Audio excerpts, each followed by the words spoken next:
I want to thank each and every one of you on behalf of the Academy of Medicine for joining us tonight. This is definitely an exciting and unusual time for all of us. My name is Chris Papsiski. I'm a vascular surgeon at Christ Hospital. Together, the Academy of Medicine and the Webinar Planning Committee has pooled our experience in telehealth to date to develop this webinar for you this evening. We felt that this was an important and vital educational series to provide to you next. It was timely and critical to our practices.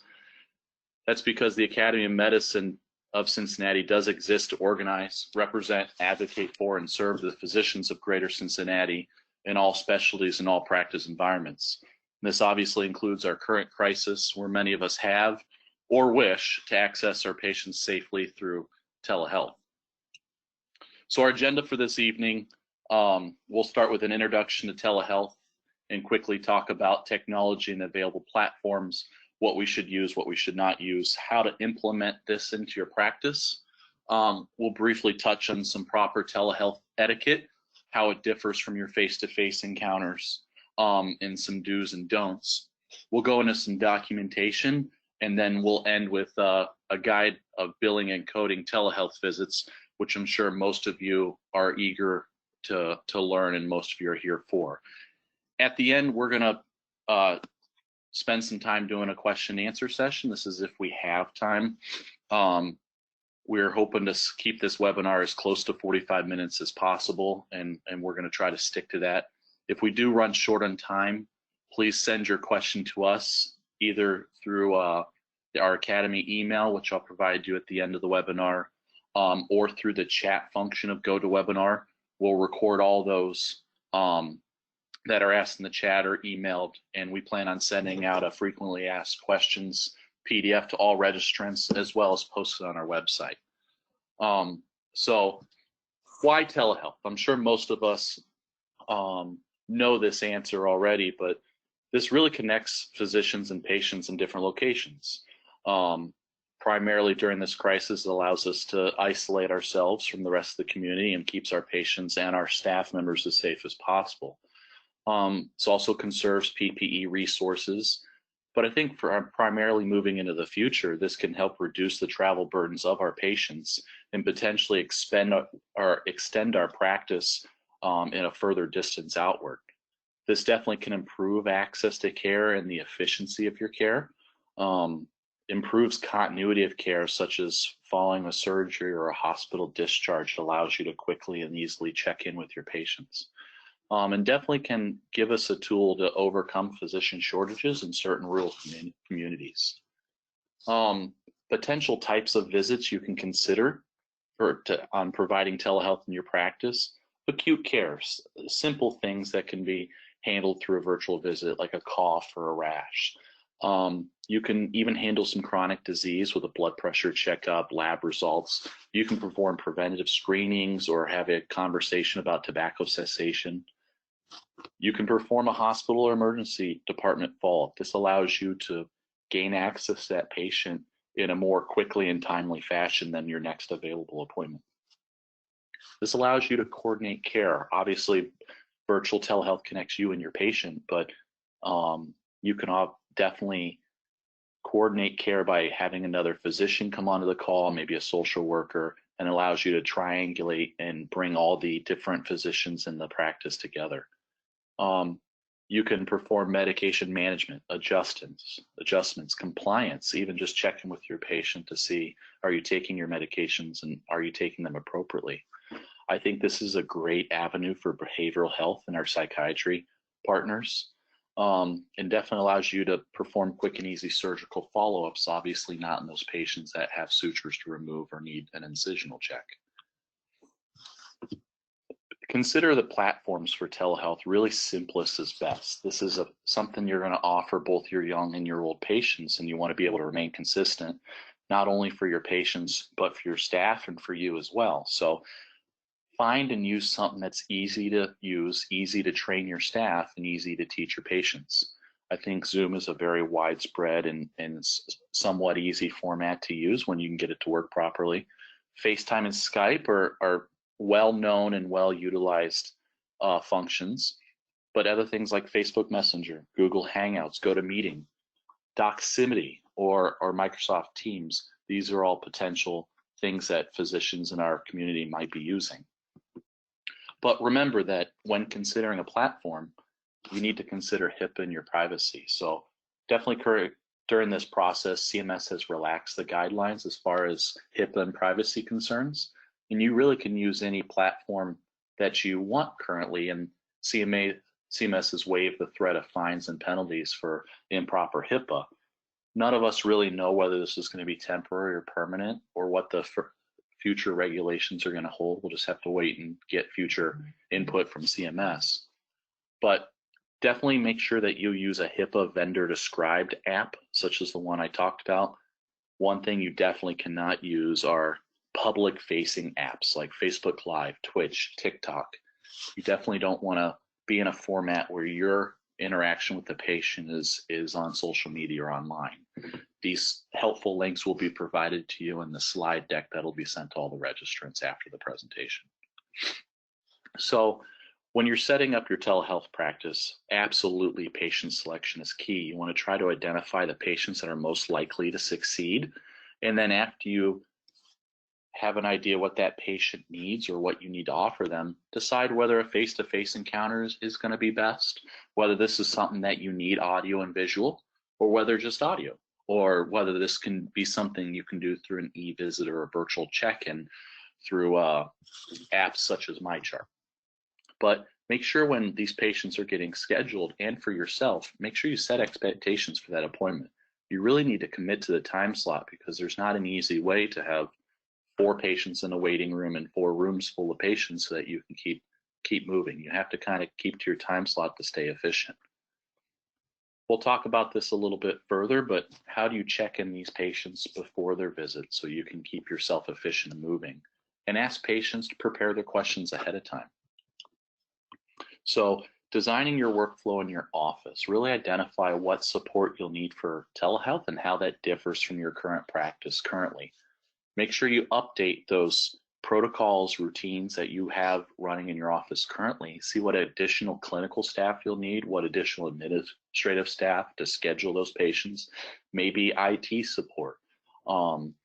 Assign clear office staff roles. Right now, your MA or your nurse in your office has a clear idea of how to room patients, who answers the phones, who does medication refills and requests, and all those things are well set up. So this is a whole new workflow that you're going to have to really lay out clearly for your office. Who's going to call the patient? Who's going to help them get onto the app?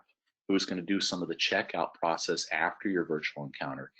And make sure you ask for feedback both from your patient and your staff. So before you see the patient, make sure you obtain general patient consent, give instructions. This is going to be a concept I'm going to continue to remind you. Consent is key. Your administrator or your office staff, somebody's going to have to schedule that appointment with your patient, add it to your calendar, and make sure that that's authorized through their insurance carrier. The patient will then need to receive an appointment reminder, and a reminder, don't show up to the office today, this is a virtual encounter, and make sure that they get directions on how that's going to occur. Day of the visit, they receive another reminder, and the patient should have some way to confirm that they're aware this is a virtual encounter. They should have an ability for your staff and the patient to test their connection, to test the platform, make sure it works for them. Your office will need a way to collect a copay as that returns. Are you going to do written or electronic consent? Who's going to check in the patient and virtually, quote, room that patient? Then the flow will flow to the clinician who will join the visit, provide the virtual care, the medical care, conclude the visit. Then you as the provider is going to complete the documentation, enter whatever orders, and then you need to have a process in your office by which that patient can be checked out, either a phone call after your visit or a phone call the next day to confirm that they've picked up their medications or need their imaging scheduled, or even their follow-up appointment scheduled. You need to make sure that you have a process, because you don't really have a checkout counter virtually. So as you begin to design your first several encounters, make sure you give yourself plenty of time. I started with 30-minute appointments. I've been doing telehealth for about 2 months, 2.5 months now, which is I think what the majority of us first started doing this a lot. But remember, technical challenges are going to increase the length of time you're going to need. So make sure you give yourself plenty of time to start, and you will get more efficient. Remember, your staff needs additional time too. This is an entirely new workflow for them. And your patients will need technical assistance, and that's going to take time.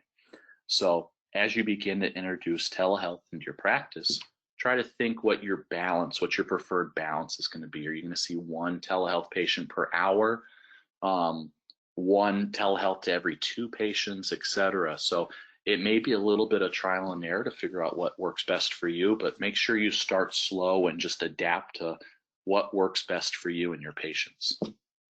So make sure you obtain consent. Consent is vital to make sure that the patient is given the option for a face-to-face visit or a telehealth visit. Make sure that once a telehealth visit has been scheduled, the patient gets or receives some form of education, either through email, a patient portal, MyChart, or even a phone call. If it is a platform that can be downloaded ahead of time, such as Zoom or Facebook Messenger, or whatever you've decided is the easiest thing to introduce in your practice, sometimes our health systems decide for us. Try to get the patient to download that ahead of time, so you're not wasting precious minutes of your 15 or 30-minute office encounter for the patient to try to figure this out. You need to really teach your staff and have them contact the patient to review how this process is going to go. This is a really novel way for you to provide medicine to your patients too, so they need some education. And I strongly recommend hosting a practice session. So at Christ, we've trialing a virtual MA rooming app where the patient will actually meet with the MA virtually on video. The MA will review the medications, review systems, the chief complaint, all the stuff we normally do to check in a patient. They do that virtually on video. The MA will then exit the video and I will log on. So that has already been confirmed ahead of time that the video works, that the MA is able to see it. So it helps with a lot of the delay that you may receive when you try to log on with the patient and you can't visualize them. So make sure that the patient actually has the technology to perform a telehealth visit, either a smartphone, a computer. Make sure that have a webcam or a microphone. They need both. Make sure that you have Wi-Fi or enough bandwidth on their internet provider to connect with you. And then 3 things that always seems to pop up when I'm using Zoom to interact with my patients is you have to allow cookies, allow any pop-up windows, and allow the internet to allow your phone or computer to use the internet for audio. So remember to tell your patients all 3 of those things. So as you develop your telehealth practice, develop rooming protocols. My office usually gives our patients a phone call the day before, confirms the appointment, reviews the complaint or the reason for the visit, reviews the medications, the history of the review systems, all those things, and then their chart is updated. And you can help walk the patient through the MyChart or the online patient portal, whatever format that they're going to connect with you. And then I have my office call them or connect virtually with the patient about 15 minutes before you're expected to connect with them, because if you're running behind, you don't want your patients sitting next to their phone just waiting for you. Give them an expectation. Are you running on time? Or are you running delayed? So proper technique for telehealth. Obviously, you want to be in a location like you probably are now, private, quiet, clean. Make sure there's appropriate lighting, that the patient can see you, and that you yourself have a stable Wi-Fi and video connection. Make sure you introduce yourself, but also please confirm the patient's identity. I can't tell you how many times I've started my typical spiel when I introduce myself to a patient and they interrupt me and say, "Oh, sorry, I'm his brother. I'm just letting him use my phone today." So make sure you confirm the patient's identity to make sure that you don't have a family member on with you. Make sure you maintain the same level of professional attire as if you're in person. Wear a white coat, a tie, a stethoscope, scrubs. It makes sense, but please just don't be in a sweatshirt. sitting on your couch as you interact with patients. Verbally verify the consent. The patient ideally should have provided consent for the telehealth visit to even schedule the encounter, but verify that it's been documented and that the patient understands that they have a choice to be seen in person or on telehealth. Remind them that this visit is billable, and that there are privacy concerns when you're not meeting face-to-face alone in an office room. Anything virtually could potentially put their privacy at risk. Make sure as you look away, the patient can only see you or see what you're projecting on their webcam. So as you look away, make sure you narrate your actions. I'm taking notes. I'm pulling up your imaging now. Oh, let me review your medication, so they know that you're not making eye contact with them because you're helping look up the information for them. And then try to keep the webcam on your computer or your phone, whatever device you're using, at the eye level for you, and try to not look at the patient as much as look at the camera so they look like you're looking them in the eye. So this is an example of a very professional setup for telehealth. You've got the camera up on top of the computer monitor, so it's at eye level with the physician. The physician is professionally dressed. He's got the imaging already loaded and the chart already loaded and reviewed. And then he's able to narrate some of the actions he does as he looks away. And his desk is clean and he's in his office. This is probably an example of what not to do. Is this hit the news a couple weeks ago, where one of the ABC broadcasters on Good Morning America got caught not wearing pants. So, but take the time to review the patient's chart ahead of time so that you can take advantage, or that you have already taken advantage of some of the time concerns that you're going to have with technology lags. That's going to slow down your visit. So try to make yourself as efficient as possible. I think most of us probably review patients' charts ahead of time anyway, but know that there may sometimes be a disconnect depending on any of the patient's connections, that there may be a lag in transmission, or the video may be ahead of the audio, or vice versa. So pause, make sure the patient understands what you said and that they caught what you said. Make sure you speak clearly and slowly, because your voice may be distorted over the audio. Signal to your patient using nonverbal language, especially if, for instance, the audio cuts out. I've got about 4 or 5 pieces of paper with text written on them that says the audio's not functioning. I will call you and use your phone for audio, or hang up, we need to reschedule, or something like that where it's not working. Then you can signal to your patient. So as you start documenting some of your telehealth visits, make sure you include time of service. That's critical. You have to have time of service to be able to bill, because you don't have a physical exam, and a physical exam is not required.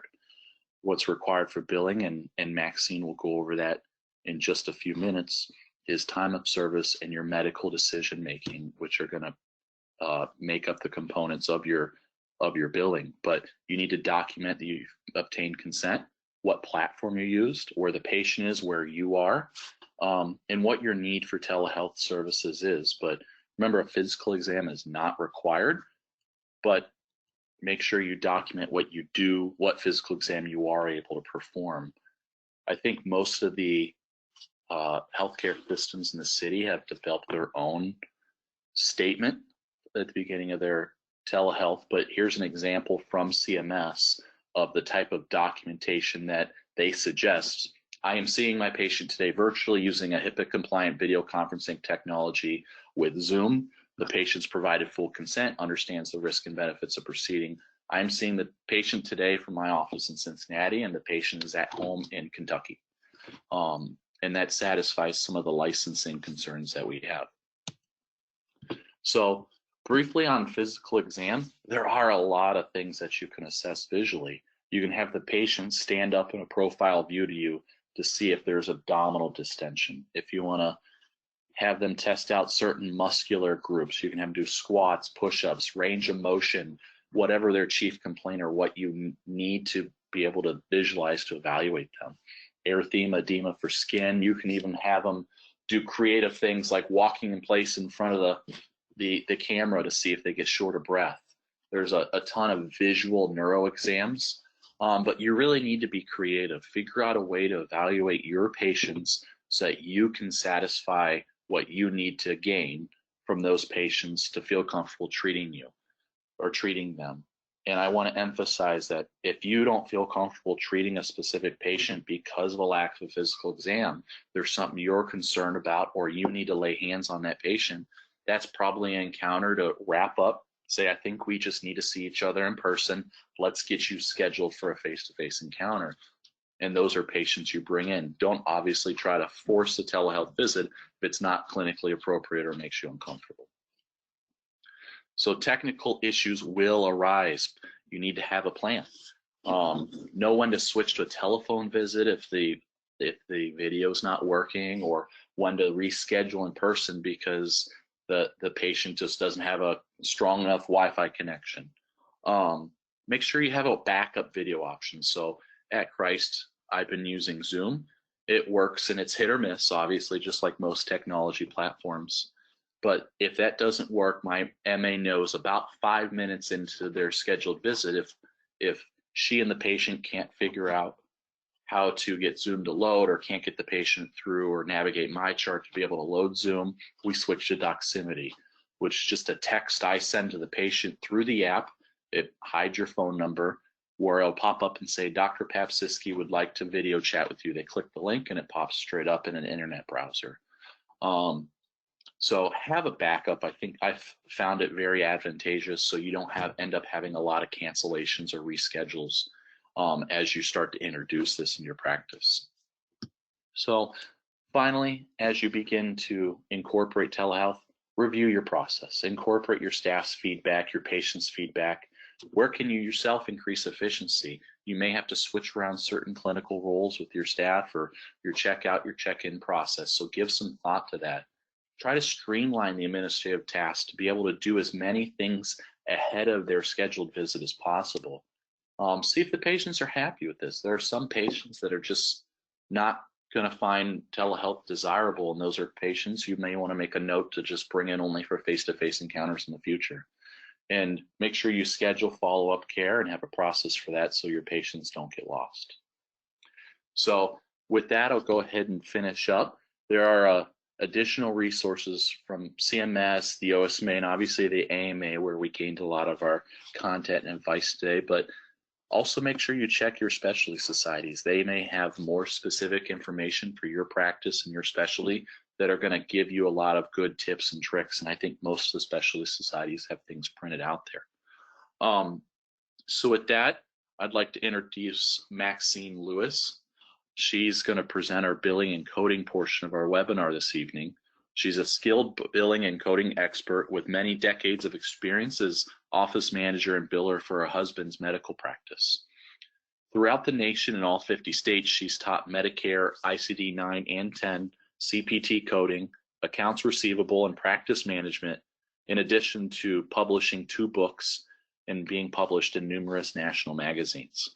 Currently, she works at Medical Coding Reimbursement Management with an office at Scroggins Greer, where she is their principal and only coder for their medical practice. She holds multiple certifications in her field, and we feel quite lucky to have her expertise with us tonight. I'm sure most of you are eager what she has to say. So Maxine, welcome. Thank you for being here tonight. I'll turn it over to you.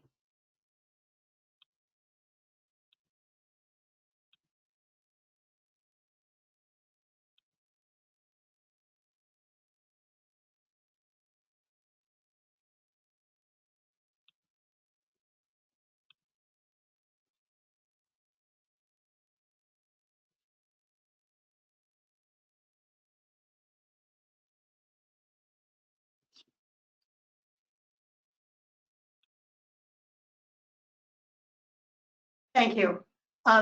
This presentation was current at the time it was published and uploaded to the web. As you know, medical policy changes so frequently, especially with Medicare. And I actually added a slide that was published, that CMS published on May 8th. So you're really up to date with this information. But it's only intended to be a general summary and is not intended to take the place of policies or written law or regulations. Now, what I'm talking about is Medicare, and you should really check your specific carriers, your commercial carriers, for their way of coding and billing for telehealth. But Medicare seems to be the guidelines for most of the individual commercial carriers. We're going to look at the different types of telehealth visits during this pandemic, and everything that is presented today is only valid as long as the pandemic is in effect. We don't know what will happen once the pandemic is declared over. We'll look at virtual check-ins, we'll look at e-visits, we'll look at Medicare telehealth visits, we'll look at audio-only visits, and these are for hospital visits, office visits, and any visit that generally occurs in person. This all came about under the CARES Act, and waiver 1135 gave us the authority for Medicare to pay for office, hospital, and other visits furnished by telehealth across the country, and including patients' place of residence beginning March 6th, and these services were payable under the Medicare fee schedule. Previously, only telehealth was valid in HEPSA areas or rural communities, and the pay was not on parity with in-person visits. You will find that the reimbursement is now on parity with reimbursement visits. The Office of the Inspector General, which is the legal enforcement office of the Health and Human Services, is providing a lot of flexibility for healthcare providers, and you can even reduce or waive cost sharing for these telehealth visits that are paid for by the federal healthcare programs. And I've given, yes? Are you able to share your screen for us? I'm on the screen. Oh, sorry.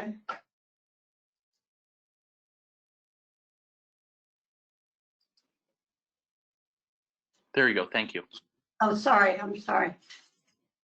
So we're going to look at virtual visits, e-visits, any visit that can be done in person can be done on telehealth.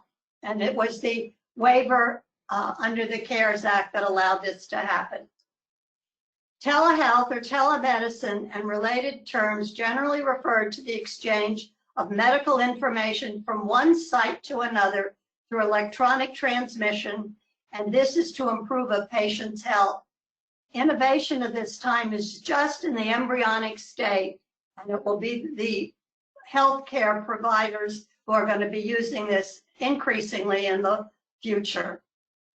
Now, we have to realize there are two sites that occur with telehealth. One of them is the originating site, and that's where the patient is. The patient must originate the call, and the originating site is the physical location of the patient when the service was delivered, and there is no limitation at this point in time on the patient's site. The distant site is the physical location of the treating practitioner when the service was rendered. And I have a whole list here of individuals or providers who can be on the practitioner site and can perform telehealth. The ones at the bottom of this list with asterisks are only those that can provide telehealth for Medicaid. There are a few differences in the providers. Now, the originating site is where the patient is located, and that could be primary care clinic, it could be a home, it could be a physician offices, it could be any place that the patient desires, whereas the physical location of the treating physician is generally in the physician's office, maybe in a federal qualified healthcare center, or in his home. Now, it's interesting, in PACOs, when you send in your credentialing information, there is usually a question on where are you practicing medicine. And CMS has waived the credentialing of your home as your place of professional services. So your home will be the same as the office but it can be done in a number of different areas. In April 30th of this year, CMS came out with a number of other waivers that could be used for telehealth.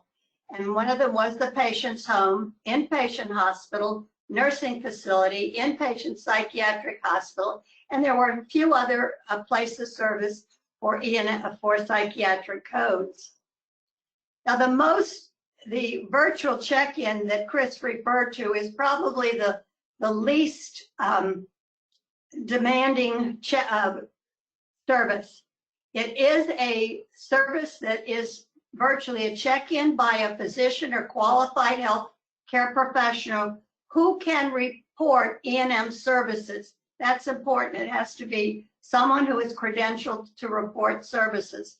And it cannot originate from a related E&M service provided the previous 7 days, nor leading to an E&M or procedure within the next 24 hours or soonest appointment. Now, soonest appointment has not been defined yet, but that's in this regulation.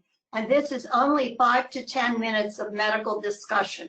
So it's a very quick check-in. It may be for meds or maybe for a lot of other things. And as of April 30th, CMS added new patients to this. So a virtual check-in, which is not considered telehealth, can be done for new patients.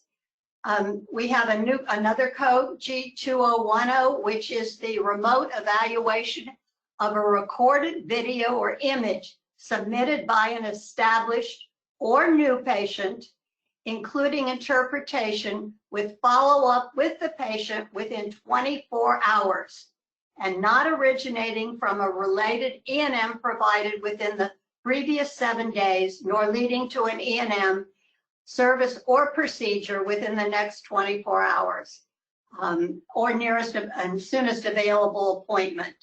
I have given you the RVUs, and then since I'm in reimbursement, I like to know what the money is. So I've just given you a non-facility payment for the state of Ohio, just to give you an idea of what the reimbursement is for this service. Now, we have something called e-visits, which are digital E&M visits. And this is a visit that is calculated based on time spent over the course of up to 7 days.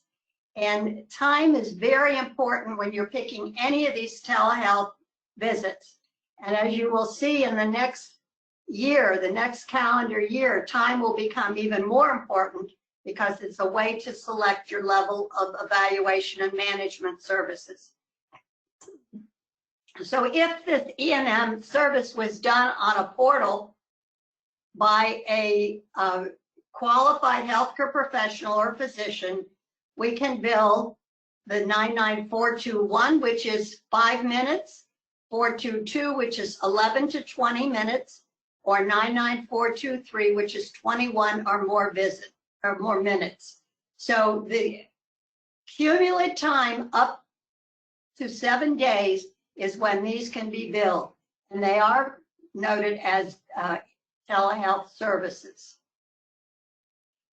We have audio-only services, and those are the telephone calls, and those run, again, 5 to 10 minutes is the lowest level, and again, it's not originating from a previous service 7 days prior or leading to an E&M service within the next 24 hours or soonest. So they're physician practitioner, qualified healthcare professional, both new and established patient, and these are audio only. You do not need anything but the audio. The previous slide says that you need to use a portal. So your method of communication is very important in selecting the type of service that you're going to bill. Now, we have some clinicians who may not independently bill for evaluation and management visits, such as a physical therapist, a clinical psychologist, occupational therapist, but they can provide these e-visits, and these are the specific codes that these independent clinicians may bill for. Again, based on time 5 to 10 minutes, 11 to 20 minutes, 21 minutes or more. This could be ancillary staff. It could be new or established patient, but a portal is required for this one. No audio, video is required, but an online portal is required for these types of individuals, and they will use this G code, which is a level 2 HCPCS code. We also have some audio-only telephone calls that can be done, and again, these can be done to a patient or to a guardian or a parent. And this is the first time we've seen this, and not originating from a related assessment and management service provided in the previous 7 days, or leading to an assessment or procedure within the next 24 hours. Again, time-based. I've given you the RVUs, and I've given you the reimbursement for Ohio non-facility Medicare fee schedule. So you have a lot of choice in how you select your patient communication system. Now, these are some of the telehealth services that are able to be billed for telehealth, and there's a huge number. As I said, it's generally most of the face-to-face, in-person visits that can be billed. And I've given you the codes, and I want to explain. I see telehealth consultations up there. I thought consultations were gone, but we'll talk about that in a few minutes. Here are additional visits that that were added on April 30th. So we have initial hospital care and hospital discharge can all be done by telehealth. On initial nursing facility visits, on facility day discharge management. There's a lot of services during this pandemic that can be billed without being face-to-face with the patient or in the facility. Also, Chris alluded to behavioral health. There are a number of evaluations that can be done through behavioral health, and I've given you the URL to look those up. In 15 minutes, it's hard to cover even Telehealth 101. Now, these are the consultations, and don't tell me that they've gone out of style since 2010 or 12, I think it is. You can do telehealth consults, either in the ER or initial patient consult, and again, they're time-based. However, if it's a consult, the 3 R's must be complied with. You have to tell me who referred the patient, what kind of examination or opinion did you come up with, and then you have to report that to the requesting physician. So telehealth consultations, 30 minutes, 50 minutes, or 70 minutes. And then something we haven't had in years is the follow-up consult for inpatients. And it could be 15 minutes, 25 minutes, or 35 minutes. Again, I've given you the RVUs and the Ohio Medicare fee schedule. And anyone who is able to be credentialed by Medicare and the hospital will allow can bill these codes. Now, there are some remote physiologic monitoring that can be done, and I've just added these in there for you to know that you can get blood pressure that's digitally stored and transmitted by a patient and get paid for. Physiological and monitoring treatment management services in a calendar month. These are things we used to give away, but now they're able to be reported and paid for by Medicare via telehealth. So just be aware that there are this list of services that can be generated. However, none of these can be billed if an E&M service was performed on that same date. Medicaid's a little bit different.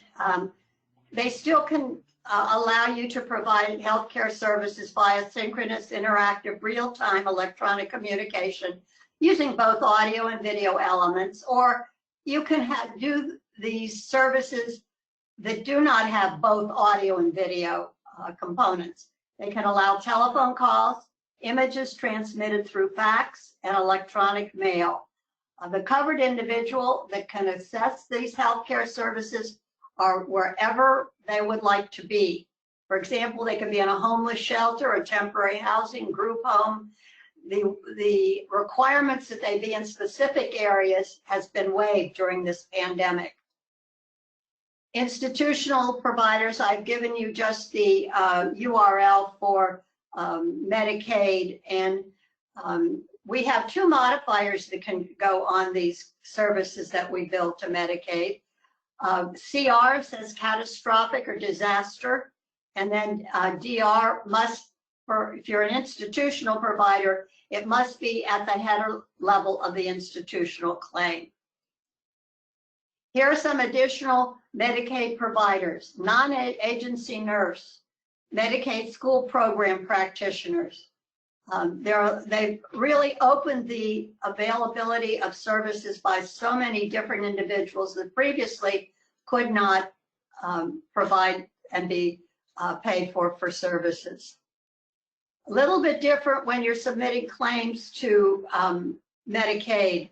You can do it either through the MITS portal or through an EDI, and you use the CPT codes or the level 2 HCPCS codes, but you must add the modifier GT to any procedure code that you're going to bill to Medicaid, because it's a requirement for them. And any place of service, as I said, could be anywhere the patient happens to be at the moment.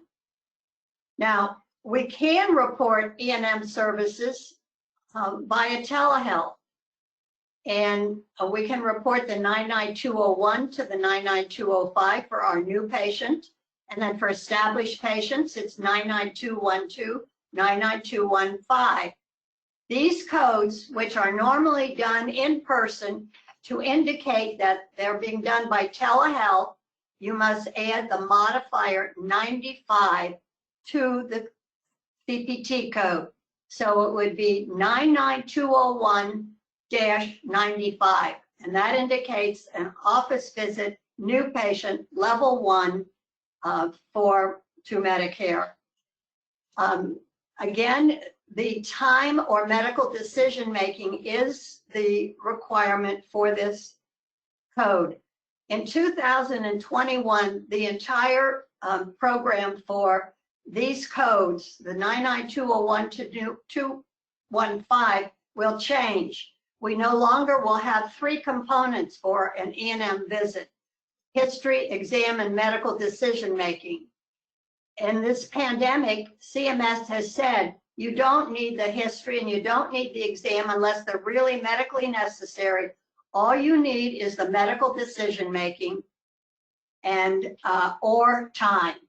Time is very important, because in the future, you will be able to bill these codes based on CMS and the AMA's time. And this is the time for the telehealth E&M. They're not the times for these codes in 2020, but they will be these time limits in 2021, because the AMA in their CPT book has changed the times that are minimum times for these specific codes. On Friday, I received this email, and this is for those of you that are working with residents. It says, on an interim basis for the duration of COVID-19, Medicare may make physician fee schedule payment to a teaching physician for the following additional services when furnished by a resident under the primary care exception. And if you notice, I mean, the new and established patients have generally been paid under the primary care exemption, but now there's online digital E&M, telephone E&M, referrals, even transitional care, and then the virtual check-in and the video tracing. So this is new as of May 8th, and I sent out by CMS for enlarging the scope of practice for those practitioners to provide services in this pandemic for the patients. Now, we've learned how we can tell our services, but we must indicate medical necessity by the codes that we're submitting, the diagnostic codes. And we have two levels of diagnostic code. We have confirmed cases, and then we have suspected or probable cases. If it is a confirmed case, the ICD-10 code is U07.1, and I would use additional codes for symptoms such as shortness of breath, cough, fever. Add those with your confirmed case. A confirmed case is a positive test result. That's what is used to submit U07.1. Now, we may have patients that have suspected or probable cases. They may have acute respiratory illness. They have exposure. There are codes that we can use which indicate that this is a probable case, that it's not necessarily testing positive at this moment. And it's U07.2, and then we should use a Z code which says this is an examination for a virus, a Z20.8, and then add any symptoms that you might find with the patient. Remember, the more codes, the more ICD-10 codes you give, the more the insurance company and actually the World Health will know what conditions your patients have. I've added this, it's strictly from the CMS, and it says where Medicare beneficiaries can be tested. You can have a test in a drive-through. Down here in Florida, there are drive-throughs as frequently as you can imagine. I'm not sure of the validity of the testing, but they're drive-throughs for testing for COVID. A doctor's hospital, doctor's office, a hospital, home, nursing home, and so forth. And this is just Medicare payment for these lab services. So gives you an idea of what they cost.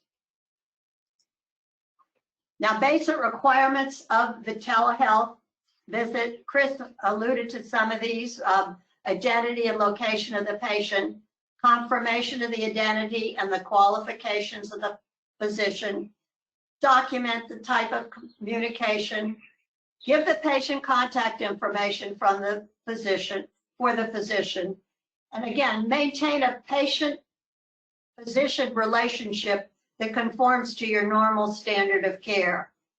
Determine the appropriate technology for service. Obtain the patient consent for use of the technology, and a verbal consent is allowed because these are patient-initiated. Some telehealth codes are time-based. Time must be noted in the encounter. Conduct appropriate evaluations in the history of the patient. A prescription through telehealth is subject to the state requirements. Records must be available to the patient and any identified care provider. As Cliff said, make sure you're in a private, secure location because there is still some HIPAA associated with these visits. And remember, the care and services provided do not have to be related to the coronavirus. Use the specific ICD-10, which gives you the condition of the patient. And one important thing I really stressed is one should review this process with your specific malpractice carrier to identify if they have additional requirements for coverage, because you may be crossing state lines. Payment should use the place of service where it would have been done with modifier 95. And as I said, there's parity now. These telehealth visits will be the same as the office visit. And if you're going to have a stroke patient, you have to add the modifier GO because they're following these. And telehealth services can be used for any patient and are not limited to patients with COVID-19. Licensure. In March of this year, the federal officials have announced they are allowing healthcare providers to practice across state lines. a move that eliminates, at least temporarily, a key barrier to the continued adoption of telehealth. Previously, if you had a patient in Indiana, you needed an Indiana license. Even though you were located in Ohio, the patient was in Indiana. And this is interesting. The Department of Veterans Affairs have been allowing care providers to treat veterans in any state as early as 2018. And then I have just an organization who is working to have reciprocity from state to state as far as your licensure goes. So in summary, we have a number of office visits with the place of service, office, e-visit, virtual check-in, telehealth not connected to COVID. And if you're waiving the copay, CS will go on your claim. This is just a summary that was issued by CMS when telehealth first became available to many, many individuals. And it used to be only for established patients, and they did change it to new patients. I have a lot of source references here if you need further information. I have the commercial payers here for you to, if you need specific help on your payers. And I appreciate the opportunity to be a part of this program from the Academy of Medicine of Cincinnati. As I said, this telehealth method of practicing medicine is in its infancy and will only grow in development. So thank you very much for your attention. Chris, it's up to you now.